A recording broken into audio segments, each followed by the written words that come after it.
Kabajamoota dhaggeeffattoota tajaajila soogiddaa bakka jirtan hundumaatti nagaaf ayyaanni Waaqayyo isiniif haa baay'atu akkam jirtu. Har'as kunoo jaalala Waaqayyo taanaan walii wajjiniin sagalee isaa qooddachuudhaaf yaannee jirra.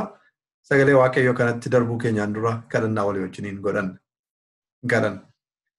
Si galateeffannaa Waaqa keenyaaf uumaa keenya kan nu uumteef nu tolchite, kan nu jiraachifte har'aan nu geesse, daandii keessa dabarre hundumaa keessa kan nu dabarsite, jiraachuu keenyaaf qofaa kee sababa kan taate ati Waaqayyoodhaa barbaraan galanni siif haa ta'u. Dubbii kee barachuuf dhiyaanne nu barsiisi. Dubbii keetti jiraachuu nu barsiisi. Maqaa Gooftaa Yesuusiif jettee ameen. Kabajamoota dhaggeeffattoota mata dureen har'a isin wajjiniin hirmaachuudhaaf filadhe harkuma isa si tolche sana jedha. Harkuma isa si tolche sana yookiin immoo harkuma isa si uume sana jedhaan. Harkuma isa si uume sana. Uumamaa boqonnaa tokko lakkoofsa tokko irraa yeroo ilaallu jalqabatti Waaqayyo Waaqaaf lafa uume jedha. Jalqaba kitaaba qulqulluu keenya yeroo isaa kan nuyi wajjinii wal barru kanadha. Jalqabatti Waaqayyo Waaqaaf lafa uume. Sana booda guyyaa jalqabaa, guyyaa lammaffaa, guyyaa sadaffaa jechaa amma guyyaa ja'aatti kan uume. Sana booda guyyaa torbaffaatti boqochuu isaa boqonnaa tokko irraa arganna jechuudha. Sana booda boqonnaan lama guyyaan inni boqote guyyaan inni qulqulleesse nutti himeetu nama immoo akkamittiin akka inni uume immoo nutti hima adeemsa ittiin Addaamiif Hewaan uumaman yookiin keessumaa Hewaan akkamittiin akka isheen Addaam irraa uumamte nutti hima. Kanaaf Waaqayyo harka isaatiin akka nu tolche nutti hima jechuudha kutaan sun. Dhoqqee irraa harka isaatiin nama akka inni tolche nutti hima. Warra kaaniin sa'ii jedhee anaaf siin garuu harka isaatiin nu tolche. Egaa har'a harkuma isa nu tolche sana harka Waaqayyoo jechuudha. Harka Waaqayyoo inni si uume sun, harka Waaqayyoo inni na uume suni har'as harka jiraataa akka ta'e, har'as hojii inni hojjetu walii wajjiniin ilaalla. Daawit akkas jedhe waa'ee uumama ofii isaatii yeroo ilaalu akkaataa itti Waaqayyoo isa tolche kana yeroo hubate akkas jedhe dhugaa ba'e. Faarsaa Daawit 139 lakkoofsa 13 irraa akkas jedha. Faarsaa Daawit 139 lakkoofsa 13 irraa 14 fufeen dubbisa.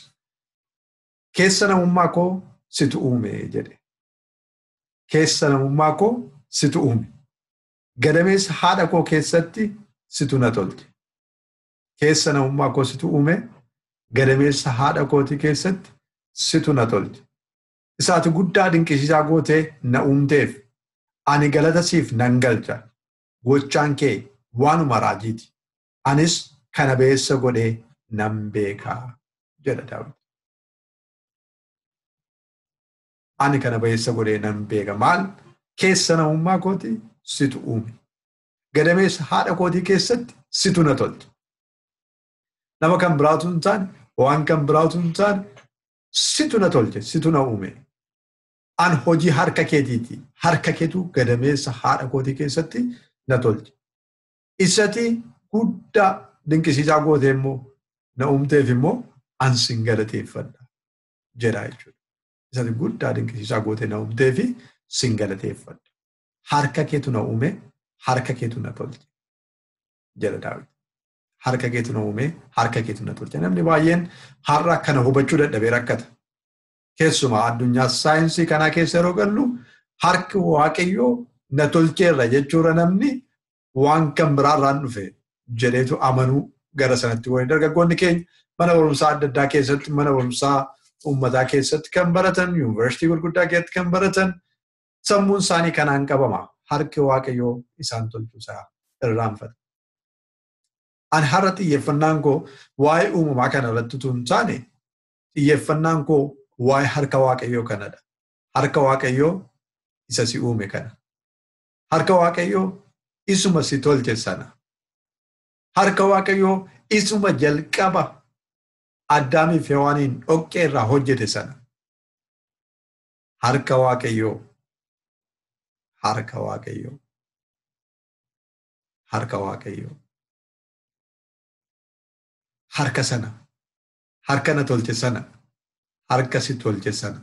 Isa keessa namummaa keetiif keessa namummaa keetii tolche kana. Isa gadameessa haadha keetii keessatti gadameessa haadha kootii keessatti na tolche isa nu tolche kana harka waaqayyoo kana. Galanni isaaf haa ta'u. Dhuguma yoo akkuma Daawit jedhe guddaa godheen si galateeffadha akka jedhe guddaa goonee galateeffachuutu nurra jira. Harka isaa nu tolche kana. Isa duwwaa mootuu hin taane Iyyoob yeroo wal falmu hiriyoota isaa wajjiniin yeroo wal falmutti Iyyoob boqonnaa 12 irratti Iyyoob boqonnaa 12 lakkoofsa 9 kaase akkas jedhe. Iyyoob boqonnaa 12 lakkoofsa 9 kaase lakkoofsa 7 kaaseen dubbisa. Mee bineensota gaafadhu jedhe. Mee bineensota gaafadhu isaanis si barsiisu jedhe. Warra qilleensa keessa balali'anis gaafadhu jedhe. Isaan sitti himu jedhe. Lafatti dubbadhu innis si barsiisa. Yookiis qurxummiin galaanaa akka sitti himu godhi. Harki waaqayyoo akka isaan tolche. Isaan kana hundumaa keessaa eenyutu hin beeku jedha. Harki waaqayyoo akka isaan tolche isaan kana keessaa mee eenyutu hin beeku. Jireenyi uumama hundumaa hafuurri nama hundumaas harka isaa jala jira jedha galanni waaqayyoof haa ta'u. Jireenyi nama hundumaa hafuurri nama hundumaas harka isaa jala jira.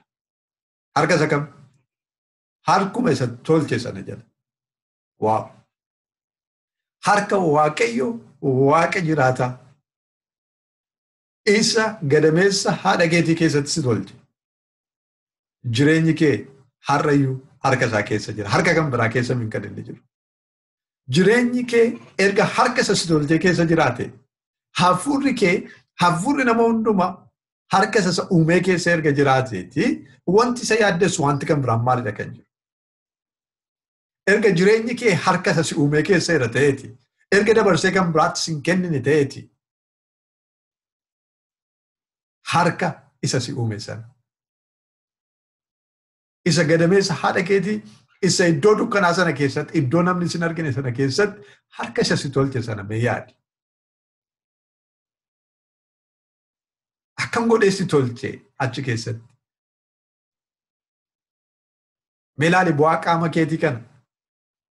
Mee ilaali dhagna kee kana akkuma Daawit jedhe dhuguma guddaa dinqisiisaa miti. Mee ilaali ija kee akka inni itti hojjetu. Mee ilaali gurra kee hojii inni hojjetu. Bu'aa qaama keetii hundumaa ilaali akkam godhe akka inni si tolche. Guddaa dinqisiisaa godhee si tolche. Jireenyi kee har'asis harkadha kan inni jiru. Tolchee si gatee hin dhiifne, tolchee gas hin dhiifne, tolchee ormatti sin laanne, uumee kan biraatti sin dabarsine. Jireenyi kee hafuurri kee har'ayyuu harka isaa keessa jira. Isadha kan Iyyoob nutti hime. Jireenyi nama hundumaa hafuurri nama hundumaa harka isaa keessa jira. Harka isa kam? Harka isa jalqaba tolche sana. Harka isa jalqaba uume sana. Isa miidhagsee si tolche sana. Harka sana keessadha kan inni jiru. Egaa harkuma sanatu har'a si jiraachisaa jechuudha. Egaa har'as harkuma isa si uume sanatu si jiraachisa. Har'as harkuma sana keessadha kanatti jiru. Har'as harkuma sana jaladha kanatti jiru. Harka isa si uume sana. Sana duwwaatu hin taane harki si uume sun innati har'ayyuu keessa jirtu sun harka sodaa si oolchuudha. Galanni waaqayyoof haa ta'u. Harka sodaa si oolchu. Harka sodaa na oolchuudha. Mul'ata Yohaannisiin deemnee yoo ilaalle mul'ata Yohaannisitti mul'ate boqonnaa tokko lakkoofsa 17 irraa akkas jedha. Mul'ata boqonnaa tokko lakkoofsa 17 irraa. Yommus isa argee akka nama du'ee miilla isaa jalatti nan kufeedha. Yeroo mul'ata kana argee jechuudha. Miilla isaa jalatti nan kufe. Inni immoo harka isaa mirgaa anarra kaa'ee harka isaa akkam harka isaa mirgaa isa ittiin uume sana jechuudha. Isa ittiin tolche sana jechuudha. Isa jalqaba gadameessa haadha isaatii keessatti ittiin uume sana, isa keessa namummaa isaatii ittiin uume sana, harka isaa mirgaa anarra kaa'e. Hin sodaatin. Inni duraa, inni booddees ana naan jedhee jedha. Hin sodaatin. Hin sodaatin. Inni duraa, inni booddees anadha. Inni dura si tolche. Inni booddees anadha. Harka isaan amma sirra kaa'e kanadha inni si tolche. Yeroosis kan jiru anadha. Boodas kan jiru anadha.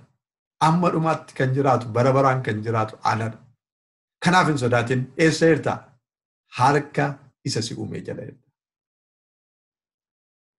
Misraachuu akkamitti obboloota ko. Kiristoos Yesuus harka isaa mirgaa sirra kaa'e. Hin sodaatin. Inni duraas inni boodaas anadha siin jedha.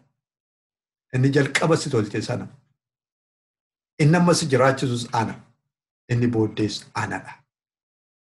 Kanaafidha kan Iyyoob jireenyi nama hundumaa, hafuurri nama hundumaas harka isaa keessa jira kan inni jedheef kanaafidha. Jalqabas dhumattis kan geggeessu, kan jiraachisu isadha. Kanaaf harka isa si uume kanatu sodaas si oolcha. Hin sodaatin siin jedha. Yeroo sodaan sitti dhufu, yeroo wanti si naasisu, wanti si rifachiisu sitti dhufu, yeroo itti waan qabde waan gadhiiftu wallaaltu, yeroo itti naa dhumeera isa dhumaatu kun jettu yaadadhu. Harka isa jalqabaa sana. Harka isa si uume sana. Harka isa si tolche sana yaadadhu. Inni duraa, inni booddees. Hin sodaatin. Waaw, galanni Waaqayyoof haa ta'u. Hin sodaatin. Hin sodaatin. Karaa kan biraatiin sodaa oolchuu duwwaa utuu hin taane harkuma kanadha kan garbummaa jalaa si baasu. Tarii garbummaa adda addaa jala jiraachuu dandeessa. Qaamaan garbummaa jala jiraachuu dandeessa. Bittaa jala jiraachuu dandeessa. Hacuuccaa jala jiraachuu dandeessa. Harka kanatu bilisa si baasa. Harka kanatu garbummaatii si baasa. Harka isa si uume, harka isa si tolche kana. Gama kan biraatiin gabrummaa waan adda addaa keessa jiraachuu dandeessa. Gabrummaa cubbuu jala jechuudha. Namni yaada ofiisaatiif garbataa. Yaada ofiisaatiif kan biraatiif miti yaada ofiisaatiif. Namni araada kan garaagaraatiif garbicha ta'uu danda'a. Namni cubbuudhaaf garbicha ta'uu danda'a. Garuu furmaati tokkicha duwwaadha. Harka mirgaa isa kan Waaqayyoo. Harka isa jalqaba si tolche sana. Harkuma sanatu garbummaadhaa si baasuu danda'a. Haala kamiin keessa yoo jiraatte iyyuu furmaati kee iddoo tokko duwwaadhaa sii dhufa. Harka isa beektu sana. Harka isa si beeku sana. Harka isa jalqabaa kaasee si beeku. Ituu eenyuyyuu sin argin isa si arge sana. Ituu eenyuu sin qaqqabatin isa si qaqqabate sana. Harka sanadha kan garbummaati si baasuu danda'u. Dukkanaa gara ifaatti kan si baasuu danda'u. Kan seenaa kee jijjiiruu danda'u. Kan haala kee jijjiiruu danda'u. Harkuma isa jalqabaa sanadha. Harka isa si uume sana. Waa'ee sanaa seera boqonnaa 6 irraa dhannee dubbifachuu dandeenya. Seera boqonnaa 6 lakkoofsa 1 irraa waa'ee harka Waaqayyoo kana dubbata. Waaqayyo immoo Museedhaan jedha. Waaqayyo immoo Museedhaan mootichi harka koo isa jabaadhaan qabamee waan isaan gadhiisuuf inni biyya isaa keessaa iyyuu oofee akka isaan baasuuf amma irree koo isa cimaadhaan waanan isa irratti hojjedhu arguudhaaf jirta jedha. Saba Israa'eliin gabrummaa baasuudhaaf yeroo jedhe kamiinan fayyadama jedhe harka koo isa jabaa, irree koo isa jabaa fayyadame saba koo maalan godhe gabrummaatiin nan baasa. Saba koo gabrummaatiin nan baasa. tarii haadha gabrummaa kamiin jala akka jirtu ani hin beeku garuu ati beekta kan ofii kootii beeka kan kee hin beeku. Gabrummaa jala jiru gabrummaa cubbuus ta'e gabrummaa foonii qaamaan hacuuccaa jala jiru keessaa kan nu baasuu danda'u harka Waaqayyoo duwwaadha. Harka Waaqayyoo amanadhu. Irree Waaqayyoo amanadhu. Harka Waaqayyootti of kenni. Irree Waaqayyootti of kenni.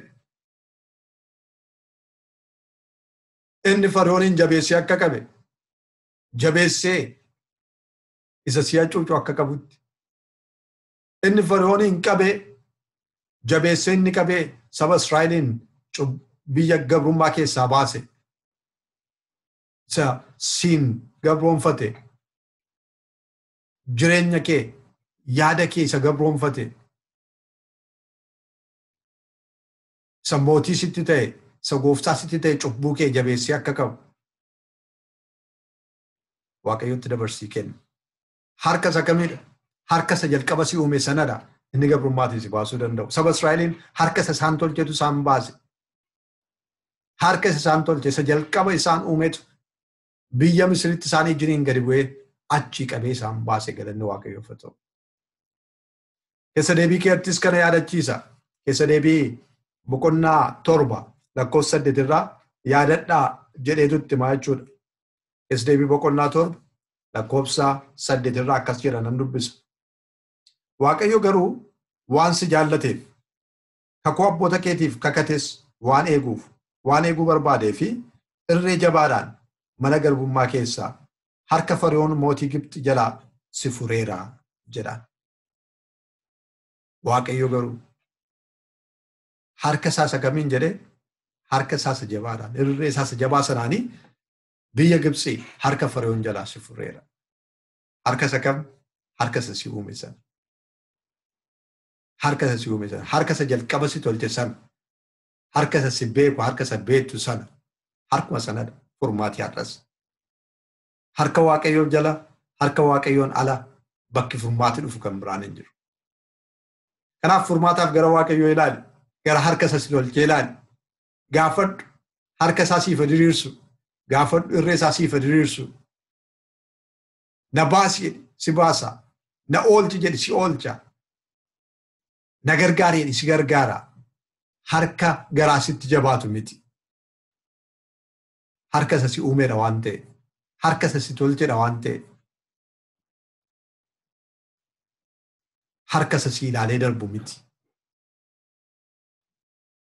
Kanaaf harka kanatti amanuun harka kana waammachuun isa si tolche kana amanachuun isa abdachuun har'ayyuu taanaan baay'ee barbaachisaadha. Karaa kan biraatiin harka kanadha yoo kufte kan ol si kaasu. Harkuma kana harka isa kam? Harka isa si uume. Harka isa jalqaba si tolche isa gadameessa haadha keetii keessa si kaa'e sana. Har'a yerootti kuftu, yerootti dadhabdu, yerootti mudhuktu, yerootti gargaarsa barbaaddu, yerootti lafa kuftee ka'uu barbaaddu kan si qaqqabee si kaasuu danda'u harkuma sanadha. Harka kan biraan si kaasuu hin danda'u. Kanaafidha kan Phexros akkas jedhee barreesse. Phexros isa duraa boqonnaa 5 lakkoofsa 6 irratti akkas jedha. Phexros isa duraa boqonnaa 5 lakkoofsa 6.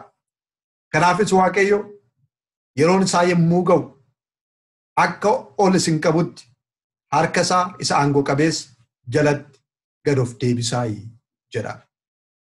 Kanaafis Waaqayyo yeroon isaa yommuu ga'u akka ol isin qabutti akka ol isin kaasutti bakka kuftanii akka isin kaasutti bakka gajjettanii bakka gaddeebitanii akka ol isin qabutti harka isaa isa aangoo qabeessaa jalatti gad of deebisa. Harka isa aangoo qabeessaa jalatti gad of deebisa. Harka isa kam kun? Harka isa jalqaba si tolche jalatti gad of deebisi. Lafa kuftee ka'uudhaaf, iddoo gajjechee jirtu ol jechuudhaaf. Harki si furuu danda'u, harki ol si kaasuu danda'u, harka isa aangoo qabeessaa kana duwwaadha. Harki kun immoo orma miti, harka si tolchedha. Harka isa jalqaba si tolche, harka isa jalqaba si uume. Ermiyaas boqonnaa 18 keessatti seenaa namicha suphee dhooftu sana yeroo dubbatu inni suphee sana utuma inni tolchuu harkatti yeroo bade deebiseetu kan biraa godhee tolche jedhee erga himee booda atis akkuma suphee sana eessa jirtedha harka koo keessa jirta jedha galanni Waaqayyoof haa ta'u. Atis akkuma suphee sana harka koo keessadha kanatti jiru. Akkuma suphee sana irra deebi'ee tolchuu hin danda'a. Akkuma suphee sana irra deebi'een si hojjechuu danda'a. Sababiinsaa harki koo harka si hojjechuu beekuudha. Harka isa jalqaba si hojjetedha. Harka isa si qajeelchuu beekuudha. Harka isa si miidhagsuu beekuudha. Harka isa ol si qabuu danda'uudha. Harka isa si kaasuu danda'uudha. Harka isa gabrummaatii si baasuu danda'uudha. Harka isa mo'icha si kennuu danda'uudha. Harka isa si oolchu, isa sodaa si oolchuudha. Kanaafiyyuu yeroon isaa ifama. Kanaafuu yeroon isaa yeroo ga'utti akka ol isin qabutti jedha.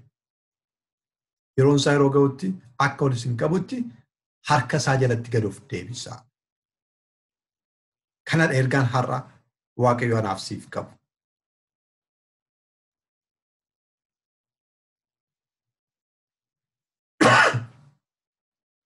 Tarii waan baay'ee gochuudhaaf dhamaanee irra ta'uu danda'a. Ofii keenyaan ol jechuudhaaf, boqoo ol qabachuudhaaf, ofii keenya tattaaffachuudhaaf, ofii keenya guddachuudhaaf, ofii keenya jiraachuudhaaf, of jiraachisuudhaaf goonee yaallee dadhabnee iddoo gadii jiraachuu dandeenya. Kufnee jiraachuu dandeenya. Garuu harka isaa jalatti gadi of deebifne yeroon isaa yeroo ga'utti inni ol si qaba. Galanni isaaf haa ta'u. Harka isa si uume sana waan ta'eef, harka isa si tolche sana waan ta'eef yeroon isaa yeroo ga'utti ol si qaba.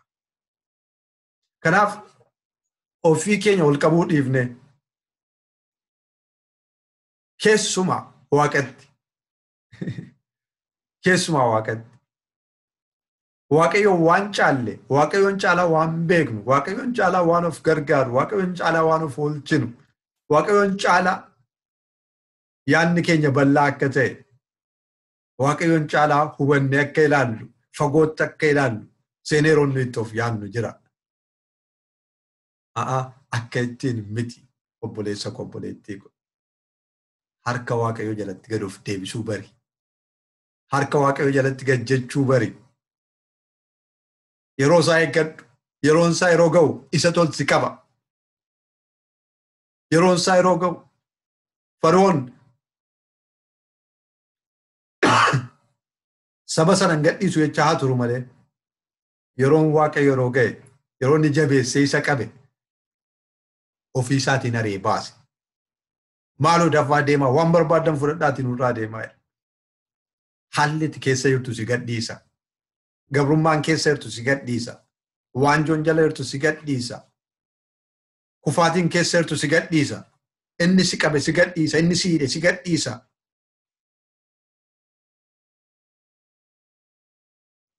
Guyyaan isaa gaafa ga'u. Ati garuu amma sanatti harka Waaqayyoo jalatti gad of deebisi. Harka Waaqayyoo jalaa hin bahin. Harka isaa si uume kanaa jalaa hin bahin. Harka isaa si tolchee jalaa hin bahin. Harka isaa si furee jalaa hin bahin. Harka isa si gargaaruu jalaa hin bahin. Harka isa sodaatiin si hin jedhu isa sodaa si oolchuu jalaa hin bahin. Harka isaa keessa turi. Harka isaa jala turi. Yeroon isaa yeroo ga'u ol si qabaati.